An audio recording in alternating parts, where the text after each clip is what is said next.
buenas noches, estimado. ¿Cómo anda usted? Querido José, qué enorme placer. Vos sabés que tuvimos una noche bastante apasionante respecto de este caso de San Pedro, que a mí particularmente me apasiona como para despertar a la gente.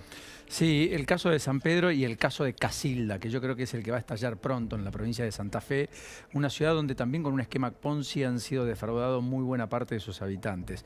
Que San Pedro tenga 40.000 personas estafadas, imagínate lo que implica para una ciudad como San Pedro, digamos, ¿no, José? Gente que ha vendido, como bien contabas, todo narrabas. Bueno, acá intervino la justicia, acá le tratan de poner un freno. Vamos a hablar algo de todo eso aquí en la noche, aunque no tenga que ver estrictamente con estos temas, sino con la trata infantil, con lo que está pasando con los adolescentes, con esta idea de encerrarte en una habitación, ¿viste? Los que tenemos hijos adolescentes y pensar que, bueno, como están allí, están en casa, están seguros, están tranquilos. Y mirá, si tienen un aparato tecnológico en su poder, tal vez están tan inseguros como puertas afuera de nuestra casa. Y viste que es difícil también, como el diálogo con los adolescentes es complicado, como todos fuimos adolescentes y siempre es difícil que te escuchen, pues sos como la voz de la autoridad, entre comillas, que en esa época estás más signado por la rebeldía, pero es tal cual lo decís, y la verdad que en este mundo está para ellos gran parte de su mundo, ¿no? Con los corazones, con la gente que te dice lo contrario, sos mucho más vulnerable. El me gusta, ¿no? La dependencia de la hiperestimulación. Natalia Marcela Molina, jueza penal especialista en delitos informáticos, es quien está con nosotros esta noche, y también Daniela Dupuy, que es la fiscal especializada en delitos informáticos. Ambas además han hecho una presentación extraordinaria de un documental, El Tercero. Creo que viene una cuarta parte por delante sobre inteligencia artificial. Además, mirá vos que hablamos de estas cosas nosotros de vez en cuando, José. Sí. Pronto hice una presentación extraordinaria en el Colón el día martes con una concurrencia realmente impactante. Estaban prácticamente todos los fiscales o los jefes de fiscales de buena parte del país, porque estaba el consejo que reúne a los procuradores, ¿no es cierto?, del país, Lourdes, reunido en Buenos Aires. Hay una mirada cada vez más atenta de la justicia porque son nuevos delitos, nuevos desafíos y son cada vez más crecientes y, por cierto, cada vez más complejos. Sí, y aparte de esto de el celular que ya no es para allá, sino que todo el mundo se mira a sí mismo, ¿no? Y esto genera ese efecto cascada que muchas veces en términos jurídicos abre causas que uno ni conoce. Sí, exactamente.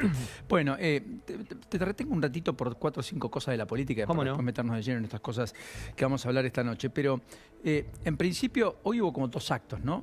Uno con mucha visibilidad, el otro muy por lo bajo. Me refiero a Máximo Kirchner en Lanús, en la tierra de Julián Álvarez, tratando de envalentonar a un peronismo que está, te diría, huérfano de liderazgos y discutiendo si a Cristina Fernández de Kirchner le van a entregar o no la titularidad del partido, para lo cual hay una reunión el próximo lunes con Quintela. Y después lo otro es lo de Karina Milei, la presentación de La Libertad Avanza en La Plata, una vez más, en esta escenografía con Sebastián Pareja, con Martín Menem, que además ayer estuvo en Santa Cruz, Karina y Martín Menem, que estuvieron en Santiago del Estero no hace tanto tiempo, 2 fines de semana atrás, en la idea de empezar a darle volumen y musculatura política a un armado electoral de La Libertad Avanza para el 2025, que además discuta si eventualmente es con coalición con el PRO desde un lugar de más fortaleza y si es con individualidad y prescindencia del PRO, efectivamente hacerlo con fuerza.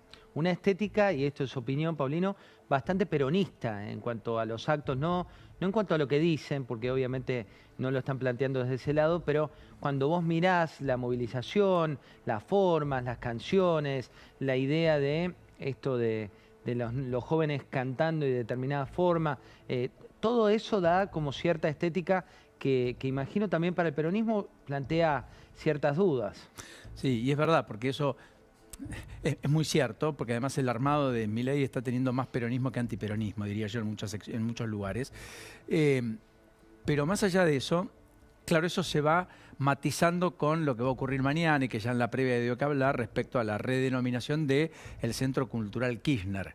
Por Libertad Palacio, Palacio Libertad. El logo bastante particular, hoy fue tendencia en redes sociales porque habla también de una puesta en escena, ¿no? Esto.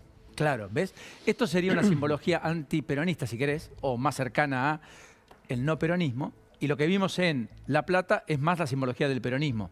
Porque yo creo que en La Libertad Avanza, como todo proceso transversal que irrumpe en escena, como ocurrió con Néstor Kirchner y la concertación plural de los que pensamos igual, terminó resultando después, pero lo cierto es, o con el menemismo, ¿no? Vos englobás a muchos adentro. Entonces, depende qué quieras ver, ves una cosa o ves la otra. Bueno, hoy se hizo el cruce con Sarmiento, lo hacían desde los propios libertarios, pero también, si vos querés ponerte en escéptico y tomar cierta distancia, el partido se llama La Libertad Avanza. El palacio se llama Libertad. La bandera que circulaba era Libertad, con lo cual también hay paralelos muy claros respecto de la política, y no porque uno quiere que se llame CCK o Centro Cultural Kirchner, pero digo, también hay una cuestión muy marcada de decir, bueno, este es nuestro palacio, el Palacio de la Libertad. Hablamos del peronismo, hablamos de La Libertad Avanza, en el medio el PRO, con todas sus discusiones, la idea de si, bueno, Macri buscará o no tratar de desmarcarse de cara al futuro para tener alguna narrativa propia, el PRO, etcétera, más allá de La Libertad Avanza. Nos queda resolver qué va a pasar con el peronismo no kirchnerista, el cordobesismo, si vos me permitís, el de Yarlora, que hoy pidió al gobierno establecer acuerdos, buscar consenso para destrabar el tema universitario, que en Córdoba además tiene un fuerte peso, sino también con los eslabones, las esquirlas, lo que quedó más allá de La Libertad Avanza, del peronismo y del peronismo kirchnerista y el no kirchnerista y el PRO. Por caso Carrió, que hoy volvió a escena y dio una definición que yo creo que muchos empezaron a incorporar para la construcción de una narrativa que vaya en un andarivel distinto al de estos polos, que parecen retroalimentarse, ¿no? ¿Querés escuchar lo de Carrió cuando habla sobre Milei y Cristina Fernández de Kirchner? Mirá. Viejas primes espléndidas. Estamos enfermos de violencia interna. Estamos enfermos de rabia. Y a lo mejor es legítima, pero el problema es que con la rabia no se soluciona nada. Y entonces votamos la rabia. Hoy el mundo está votando la rabia, porque el TikTok y las redes están creando una grieta que en realidad no existe. Y menos en la Argentina. No existió en el kirchnerismo, la creó Cristina. Y además hay una sociedad tácita, expresa casi te diría, entre Cristina, Massa y el propio Milei, que es que la oposición sea Cristina, es decir, dos insultos. Estamos entre dos insultos. Entonces en el medio hay que poner la sensatez, la cordura, la Constitución, etcétera. No importa si ganamos o perdemos, pero yo voy a ser candidata porque no puede ser que nos roben la clase media. Había sido también candidata, ¿te acordás? Antes se había postulado a presidenta, un tono mucho más moderado, ¿no? Respecto de la forma. Y el otro que pusiste un poquito antes, también, digo, para mí vale la pena destacarlo y te cuento si te parece. Sí, lo compartimos porque es la Carrió en campaña, porque esta es la definición política, voy a ser candidata. ¿Por qué? Por las herramientas que ella dice, hay que tratar de darle a esa clase media que está muy tironeada por estos dos polos que en todo caso se atraen, se retroalimentan o se concentran buena parte del atractivo y la atracción política en la Argentina. Pero efectivamente la Carrió en campaña es esta, de este recorrido por una pyme, sin ir más lejos. Viejas primes espléndidas. Les vuelvo a decir a Federico Sturzenegger, vas a fundir todas las pymes y abrir de un día para otro. No podemos exportar, no podemos vender. ¿A dónde nos mandás, Federico Sturzenegger? Decinos. ¿A qué competencia nos mandás? Esta señora que fabrica hace el tejido acá. Decime a dónde nos mandás porque esto es Martínez de Oro. Te digo, más allá de este minuto, si uno va al archivo reciente de Lilita Carrió, si había alguien a quien destacaba respecto del gobierno nacional, con quien tiene muy buena relación, al menos hasta ahora, esto a mí me sorprendió, por eso era Federico Sturzenegger. Muy bien dicho. Ella siempre hablaba de Federico, con quien tengo confianza, con quien vengo hablando, que tiene buenas intenciones. Digo, por eso me sorprendió mucho y me está faltando, Paulino, parte del argumento o de la película como para entender por qué cambió. Lilita, que también hay que decirlo, tiene su propio emprendimiento pyme, que es By Lilitas. ¿Sabías eso? By Lilitas. ¿Y qué vende? Ropa. Por eso no solo acá estaba en esa pyme, sino que ella tiene su propia pyme, que es ropa para señora, que tiene el logo con su... By Lilita. Baililitas. Ah, pero yo creo que ya tiene entonces algún eslogan, ¿no? Tiene su pyme. De campaña también para el año próximo. Y el logo, el isologo, es ella en una sombra. Perdón, efectivamente no le va a poder decir Milei Quill intacto. Ahora va a decir, no, yo pago salario, tengo una empresa, tengo un emprendimiento, soy emprendedor. Micropyme, pero la tiene. No importa, pero suponemos que algo debe tener. Sí, bueno, hablando de Sturzenegger, parece que la semana que viene se van a conocer detalles de lo que él ya confirmó hoy, que es que envió al Congreso el proyecto de ley de hojarasca, ¿le llama? Sí, hojarasca le dicen porque lo que él cuenta es que de varias leyes, hizo hasta un ranking de cuántas eran de Perón, cuántas venían de la dictadura, eran imposiciones de la dictadura y demás. De esa historia, Paulino, es que dice que hay que sacar hojarascas. Está, te diría que el círculo rojo de pymes, sobre todo, en alerta roja, valga la redundancia. 70 normas obsoletas es lo que cuenta el propio Sturzenegger. Como anticipo, este gráfico indica de qué presidencias son las normas a derogar, más detalles pronto. Viva la libertad, carajo, cierra con eso.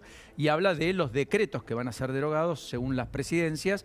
Y en ese cuadro, que no llegamos a ver, hay decretos, pónganlo si quieren, de la gestión de Isabel Perón, también Carlos Menem, vale la pena decir, Néstor Kirchner, Fernando de la Rúa, Raúl Alfonsín, y también del gobierno militar. Ahí lo ven. Ahí está. Digo, para completar el panorama de qué leyes son. Ahora, no tenemos muchas precisiones, ¿no es cierto? No, en algunos casos son cuestiones que él mismo ha planteado como menores, como puede ser regular una carrera de palomas, lo ha dicho él, y en otros casos son cuestiones bien de fondo, ¿no? Como puede ser una vuelta más al registro automotor, una vuelta más al transporte fluvial, qué pasa con los sellos que necesitas, por ejemplo, para importar un medicamento, donde lo que él dice es, bueno, si la Federación Internacional de Estados Unidos aprueba un medicamento, ¿para qué necesito a la ANMAT? Si lo ha regulado o lo ha aprobado, por ejemplo. Esto, te digo, son parte de los debates que van a venir, donde él dice, esto termina siendo sellos de goma respecto de algunos peajes que se pagan en el medio. Hay mucho debate, Paulino, respecto de esto, y también muchos que están realmente atentos a qué puede implicar. Muy interesante lo que marca José, porque cuidado con la ANMAT. Digo cuidado con la ANMAT porque está la autoridad en materia de medicamentos en Europa, está la autoridad en materia de medicamentos en Rusia, en China, en la India, en Estados Unidos, en México, en Brasil. Cuidado con la idea de decir, bueno, si lo aprueban otros, máxime en la industria de los medicamentos, donde hay tantos intereses cruzados, ¿no? Lo hemos descubierto más que nada en pandemia. Ayúdame, José, porque, totalmente. Por el caso Sputnik, ¿cuánto tiempo pasó hasta que lo aprobase? Si es que lo aprobó, ya ni recuerdo, creo que lo aprobó la Unión Europea, no sé si Estados Unidos. En medio de la pandemia, digo, ¿no? Sí, globalmente el lobby de los laboratorios, los medicamentos, las aprobaciones es tal vez el más feroz que hay a nivel internacional. Por eso digo, bueno, pero habrá que ver, habrá que esperar. Mientras tanto, Patricia Bullrich va el martes a defender el proyecto de presupuesto al propio Congreso, a la Cámara de Diputados, donde va a tomar fuerza su discusión. Mariano de los Heros la va a acompañar, es el titular de ANSES. Por ahora Luis Caputo dice que no se va a exponer a un show, eso es lo que dijo el ministro de Economía.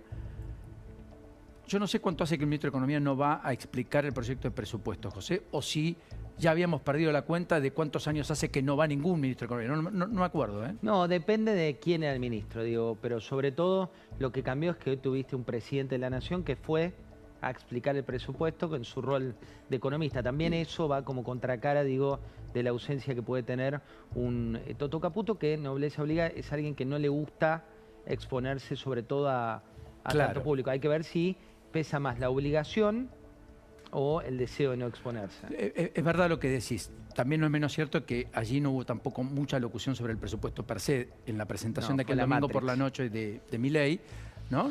Fue así, a las 9 de la noche por cadena nacional, sino que hubo una diatriba política, un marco conceptual respecto a qué implica el presupuesto, pero los detalles se conocieron bien después, ¿no es cierto? Totalmente, los vimos después y de hecho fue todo un discurso político. ¿Qué me decís, Juan Cruz? Que le regalaron un camado y a Milei me dice, está para matizar, Juan Cruz, porque tiene el camado, claro, mirá vos, pero se hizo en la Argentina este. Mira. Este se hizo en la Argentina. En Argentina. Exactamente, y como siempre, ¿no? La imagen de... Sí, lo autorreferencial. Mirá vos. Está Yuyito acompañándolo. Ahí está, mira. Está Sandra Petovelo. Está Nick, que creo que Nick tuvo alguna participación. A ver, mostrar el anterior, que creo que el anterior vemos. ¿Qué será? ¿El dibujo será de él? El dibujo puede ser de Nick, sí, es probable. Pareciera ser. Es muy probable, sí, que haya sido de Nick. Y ahí estaba Sandra Petovelo también, efectivamente, ¿no? Y estaba en la otra foto el filósofo. Rosichner. Alejandro Rosichner. Se me había escapado el nombre, perdón, Alejandro. Bueno, pero es una de las postales también del día de hoy, en medio del feriado. Bastante gente yendo a distintos puntos de la Argentina y también muchos viniendo a la Ciudad de Buenos Aires, más de 100.000 turistas acá. Sí, postales, pero la verdad que ya no damos abasto de tantas postales. No sé qué, pero no da la semana. Terminamos el viernes y decimos, bueno, guárdense alguna foto para la semana que viene, ¿no? Por lo pronto tenemos el paro de los docentes universitarios el próximo jueves, me parece que hay expectativa al respecto, y vamos a ver seguramente mucho el lunes respecto a cómo pega la decisión que el fondo tomó hoy, y con esto te despido, querido José, para que me des una línea al final, respecto a reducir los sobrecargos y los intereses de aquellos que tenemos deudas para con el Fondo Monetario Internacional, algo que abogó mucho Martín Guzmán en su ministerio, correcto. Alberto Fernández hizo presentaciones afuera. El propio gobierno había insistido en esta iniciativa. Entre los que firmaron que esto ocurra, había 4 exministros de Economía de la Argentina. A última hora incluso se sumó Kicillof. Efectivamente es algo que beneficia a la Argentina. Lo que no tengo tan claro es el monto, pero por lo menos 400 millones de dólares para este año. Mira, se habla de 3.200 millones de dólares totales en términos de lo que esto implica. Y también un dato, Paulino, recién nos decía el profe de Pablo, decía, bueno, es un regalo que cayó del cielo, pero te doy algunos datos adicionales. Como bien planteás, fue durante el ministerio de Martín Guzmán que se hizo este reclamo a nivel internacional. En su momento Estados Unidos estaba muy en contra de esto que finalmente hoy se terminó validando. Ayer fue el propio equipo de Guzmán quien anticipó que esto iba a suceder. El Fondo Monetario, hasta que no es oficial, no lo confirmaba, pero dijeron ayer funcionarios cercanos al fondo que iba a suceder. Finalmente ocurrió. Y un dato, se termina volcando la balanza más que por la Argentina, por lo que está ocurriendo hoy en Ucrania, y sobre todo porque Ucrania es uno de los países que mayores beneficios obtiene respecto a esta medida del Fondo Monetario Internacional, en un marco en el que la comunidad internacional respalda a Ucrania respecto de su guerra contra Rusia por la invasión que está produciendo Rusia. Impecable explicación, José. Desasnasa más de uno siempre, pero en esta oportunidad fuiste muy nítido. Y se me ocurre la pregunta inicial, hacértela formalmente. ¿Esto podría implicar que a la Argentina le genere alguna discusión adicional cuando vaya a firmar el nuevo acuerdo que tiene que tener, el nuevo programa que eventualmente en algún momento va a discutir Argentina con el fondo, que le digan, sí, está bien, pero ojo que mucho más no podemos, ya hicimos algún esfuerzo, ¿o no?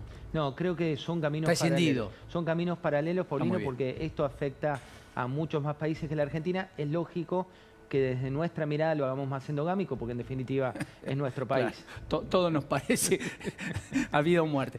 Querido José, te dejo ir a disfrutar del fin de semana largo. Buen descanso. El domingo te vemos en la pantalla como siempre. Muchas gracias, abrazo grande. Gran tarea, como siempre. Gran